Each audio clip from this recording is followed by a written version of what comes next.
Hello दोस्तों, कैसे हैं आप सब लोग। आशा करती हूँ अच्छे होंगे। हमारी आज की कहानी का नाम है अंगूठी। कल सुबह अपनी माँ से मिलेंगे। मायके में माँ से मिलने का सुख क्या होता है, यह ससुराल में बैठी हर लड़की से पूछो। माँ के सीने से लगते हुए ढेरों बात करना, कुर्सी से नीचे लटकाए हुए खुले बाल और पैर ऊपर करके बैठना, इसी खूबसूरत एहसास में खोई हुई। सलोनी की तंद्रा तब टूटी जब बिट्टू ने कहा, भाभी एक रोटी और। तवे पर रोटी जल रही थी और चकले पर बेलना भूल गई थी। तभी सासू माँ की आवाज़ आई, अरे ये जली रोटी को खाएगा कौन, अपने लिए रख लेना, बिट्टू ना खा पाएगा। आगे भी जाने क्या क्या बोल रही थी, पर हर बात को सुनना जरूरी तो नहीं था। हर रक्षाबंधन की तरह इस रक्षाबंधन को भी कल सलोनी को एक दिन पहले घर जाने की इजाज़त मिल गई थी। सलोनी की ननद अमिता को भी उसका देवर बिट्टू ऐसे ही राखी से एक दिन पहले ससुराल से ले आता था। सलोनी को ऑफिस जाते हुए मनोज जी सवेरे छोड़ आते थे, क्योंकि दूसरे दिन अमिता के विदा होने से पहले सलोनी का आना जरूरी था।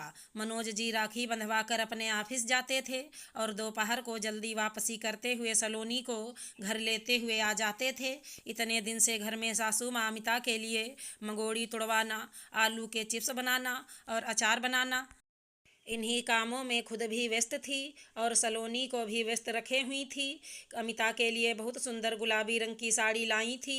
इतनी सुंदर साड़ी लेने को सलोनी का भी मन था, पर मनोज जी के दिए हुए पैसे साड़ी में खर्च नहीं किए जा सकते थे। घर में इतने समय बाद भाइयों से मिलना था, क्या पता कहाँ पैसे खर्च करने पड़ जाएं। अपने पास में पैसे रखने में ही भलाई थी। साड़ी तो उसकी शादी वाली भी अच्छी ही थी। सवेरे आँख खुलते ही जल्दी जल्दी सबके लिए खाना बनाकर तैयार हो गई थी सलोनी। मनोज जी बाइक का हॉर्न बजाए ही जा रहे थे। जल्दी से ऊपर से बैग उठाया, सासू माँ के पैर छुए और बाहर निकलने को हुई। सासू माँ की नज़रें सिर्फ बैग का एक्सरे करने पर लगी हुई थी कि क्या सामान ससुराल से मायके ले जाया जा रहा है। पर इन सब विचारों से अलग बैग को ले जाती हुई उन्मुक्त गगन में विचरण करने को तैयार चिरैया सी सलोनी मनोज जी के पीछे बाइक पर बैठ गई। कब सर से घूंघट सरका पता ही नहीं चला। छोटा सा रास्ता कितना लंबा लग रहा था।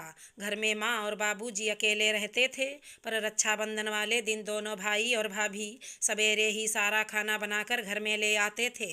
राखी बंधवाकर भाभियाँ भी अपने मायके चली जाती थी। ये पूरा दिन एक पिकनिक के जैसे लगता था। जिसने भी ये त्यौहार बनाया उसको सौ सौ दुआएं देने को मन करता है। घर पहुंचकर माँ के सीने से लगकर एक अलग ही सुकून मिला। मनोज जी जल्दी में थे, दूसरे दिन आने का वादा करके सलोनी को घर छोड़कर अपने ऑफिस चले गए। माँ की खाने के लिए मनुहार इधर उधर के किस्से पूरा दिन कब बीता पता ही नहीं चला। अपनी पसंद नापसंद के बारे में सिर्फ माँ ही तो जानती हैं, वरना तो खुद ही सबका ध्यान रखते रहो, तुम्हारा कौन रखेगा। बातों बातों में पता ही नहीं चला कब रात खत्म हो गई। सवेरे दोनों भाई और भाभी घर पर आ चुके थे। माँ और बाबूजी को दोनों ही अपने साथ ले जाना चाहते हैं, पर वृक्ष अपनी जड़ों को छोड़ने को तैयार ना था। बहुत से सामान लाए थे दोनों भैया। अब के दोनों भाइयों ने मिलकर रक्षाबंधन पर सलोनी को एक सोने की अंगूठी दी। दोनों भाभियां भी अपनी तरफ से बहुत अच्छे सूट लाई थी। तभी मनोज जी भी आ गए। सलोनी को भी जाना था, इसलिए मनोज जी अभी जल्दी में ही थे। जल्दी जल्दी खाना खाकर दोनों विदा हो चले। बाइक में बैठे बैठे सिर पर घूंघट कब आया पता नहीं, घर आ चुका था। अमिता की विदाई की भी तैयारियां हो रही थी। सलोनी ने सासू माँ को अपने घर से लाई हुई अंगूठी और दोनों सूट दिखाए। घर से लाई हुई मिठाई आदि भी रसोई में रख दी गई। अंगूठी देखते ही सासू माँ भड़क पड़ी और बोली, मुझे तो पहले से ही शक था कि तू यहाँ से पैसे ले जाकर अपने पीहर देती है और ये अंगूठी उन्हीं पैसों से ही बनी है। इससे पहले कि सलोनी कुछ बोले या सोचे, सासू माँ ने वो अंगूठी सलोनी से छीन ली। उधर नंदोई जी भी जाने की जल्दी मचाए हुए थे। सासू माँ ने झट से वो अंगूठी अमिता को दे दी और कहा, इसकी शादी में भी तेरे लिए कुछ सोने का नहीं आया था, तो ये तू रख ले, और हिसाब तो इस बहुरिया से मैं बाद में लूँगी। सलोनी को रुलाई ही नहीं फूटी, बल्कि बेहोशी आई थी। अंगूठी में मानो उसकी जान ही बस गई थी। इस अंगूठी का जाना उसके लिए एक हादसे के समान था। वो कुछ संभलती की तभी उसे अपने ऊपर कुछ ठंडक का एहसास हुआ।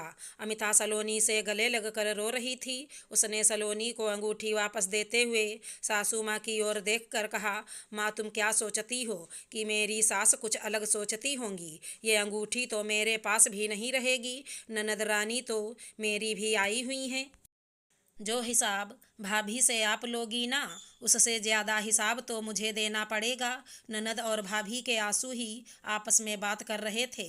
थोड़ा संभल कर अमिता ने सलोनी से कहा, भाभी आप देना चाहती हो तो ये साड़ी जो माँ मुझे दे रही हैं वो आप ही रख लो, और मुझे इसके बदले में अपना सूट दे दो, जो कि मैं पहन कर चली जाऊंगी। वरना ये साड़ी भी मेरी ननद रानी ही ले लेंगी। मेरे हाथ तो तब भी कुछ नहीं आएगा।